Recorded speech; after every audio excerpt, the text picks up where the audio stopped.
Digital class में आप सबका स्वागत है। कक्षा 5 विषय हिंदी पाठ 13 रहीमन विलास। इसमें रहीमदास जी के दोहे के बारे में बताया गया है कि उनके जो दोहे होते हैं वो उनसे हमें शिक्षा लेनी चाहिए। इनके जो दोहे हैं वो नीति के दोहे हैं और उन दोहों से हमें शिक्षा प्राप्त करनी चाहिए। रहीमदास जी के जो दोहे हैं वो शिक्षाप्रद है, नीति से परिपूर्ण है। रहीमन चुप हवे बैठिए देख दीनन को फेर, जब नीके दिन आई है बनत न लगे ही बेर। तो रहीमदास जी कहते हैं कि जब दीनन के गरीब के दिन फिरते हैं, जब वो गरीब होता है तब तक तो उससे कोई भी बात नहीं करता है, सब चुप बैठे रहते हैं। लेकिन जैसे ही उसके अच्छे दिन आते हैं, उसकी तरक्की हो जाती है, तो जो उसके दुश्मन होते हैं वो भी उसके दोस्त बन जाते हैं। तो जब गरीब के दिन बदलते हैं, पलटते हैं, तब तक तो कोई भी उनसे बात नहीं करता है, सब चुप बैठ जाते हैं। लेकिन जैसे ही उसके अच्छे दिन आने लग जाते हैं, वो कुछ कार्य करने लग जाता है, तो जो उसके दुश्मन होते हैं, जो बैर होते हैं, जो बैरी होते हैं, वो भी उससे बात करने लग जाते हैं और उसके साथ चलने लग जाते हैं। जो रहीम उत्तम प्रकृति का करी सकत कुसंग, चंदन विष व्यापत नहीं लपटे रहत भुजंग। रहीमदास जी कहते हैं कि जो उत्तम प्रकृति के व्यक्ति होते हैं, जो अच्छे स्वभाव वाले व्यक्ति होते हैं, उन्हें अगर हम बुरी संगत वालों के साथ भी बिठा दे तो भी वो अपनी अच्छाई को नहीं छोड़ते हैं। जिस प्रकार चंदन का वृक्ष देखा है ना बच्चों आपने, उसमें कितनी खुशबू आती है, वो सुगंधित होता है, लेकिन विषधारी सांप होता है उसके ऊपर लिपटा हुआ रहता है, तो भी चंदन अपनी खुशबू को नहीं छोड़ता है। वो चाहे उसके ऊपर विषधारी सांप भी लिपटा क्यों ना हो, वो उसमें विष डाले, लेकिन फिर भी चंदन अपनी सुगंध को नहीं छोड़ता है। उसी प्रकार जो उत्तम प्रकृति वाले व्यक्ति होते हैं, अच्छे स्वभाव वाले व्यक्ति होते हैं, उनको अगर हम बुरी संगत वाले व्यक्तियों के बीच में भी बिठा दें तो भी वो अपनी अच्छाई को नहीं छोड़ते हैं। यो रहीम सुख होते उपकारी के अंग, बाटन वारे को लगे जो मेहंदी को रंग। रहीमदास जी कहते हैं कि जो मेहंदी बांटने वाला होता है, मेहंदी को पीसने वाला होता है, तो हम देखते हैं कि मेहंदी पीसते पीसते उसके हाथों में भी रंग लग जाता है, मेहंदी रंग अपना उसके हाथों पर छोड़ देती है।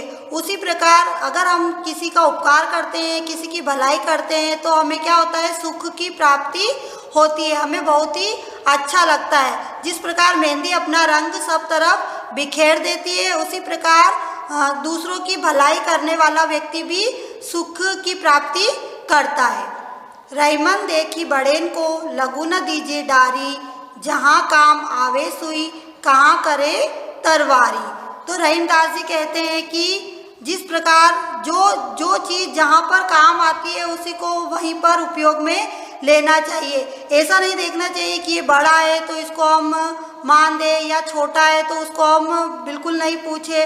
जिस प्रकार जहाँ पर सुई काम आती है वहाँ पर सुई ही काम आएगी, ना कि तलवार। क्या हम सुई की जगह तलवार का उपयोग कर सकते हैं? नहीं कर सकते। उसी प्रकार जहाँ पर तलवार, अगर हम युद्ध में जा रहे हैं, लड़ाई करने जा रहे हैं, तो वहाँ पर तलवार की जगह क्या हम सुई लेकर जा सकते हैं? नहीं जा सकते। तो वहाँ पर तलवार काम आ रही है तो वहाँ पर तलवार ही काम आएगी। और उसी प्रकार बड़े को हमें आदर देना चाहिए और छोटों का कभी भी हमें तिरस्कार नहीं करना चाहिए, क्योंकि छोटे भी, जहाँ पर छोटों का काम होता है वहाँ पर छोटे ही काम आएंगे, और जहाँ पर बड़ों का काम होता है वहाँ पर बड़े ही हमारे काम आते हैं। रहीमन धागा प्रेम का मत तोरो चटकाए, जोरे ते फिर ना जुरे गांठ पड़ जाए। रहीमदास जी कहते हैं कि प्रेम रूपी धागे को हमें कभी भी तोड़ना नहीं चाहिए, हमें मतलब किसी से कभी भी झगड़ा नहीं करना चाहिए। जब हम उस धागे को, अगर धागा टूट भी जाता है, अगर हम उसको फिर जोड़ते हैं तो क्या करते हैं, हम उसमें एक गांठ बंध जाती है। तो जब भी हम उस धागे को देखते हैं तो वो गांठ हमारे सामने आ जाती है। उसी प्रकार अगर हम किसी से झगड़ा करते हैं, किसी से लड़ाई करते हैं और उससे कुछ समय के लिए हम बात करना बंद कर देते हैं, लेकिन जब फिर हमें अपनी गलती का एहसास होता है, हम उससे बात करने लग जाते हैं, लेकिन फिर भी उसमें एक गांठ पड़ जाती है, उसके मन में द्वेषता की भावना रह जाती है। जिस प्रकार धागे को हम जोड़ते हैं तो उसमें गांठ लग जाती है ना, उसी प्रकार दो व्यक्तियों के मन में जब वो झगड़ा करके वापस बोलते हैं तो भी उनके मन में गांठ पड़ जाती है, द्वेषता की भावना आ जाती है। उसे याद आ जाता है कि हाँ, उस समय उसने हमसे झगड़ा किया था, तो उसके मन में एक द्वेषता की भावना आ जाती है। तो इस प्रकार ये जो रहीमदास जी के दोहे हैं, इनसे हमें शिक्षा लेनी चाहिए। आपको भी समझ में आया होगा। इस पाठ से संबंधित प्रश्नों को हम हल करेंगे। पाठ 13 रहीमन विलास। पहला है हमारा शब्दार्थ। फेर, फेर का अर्थ होता है बदलना।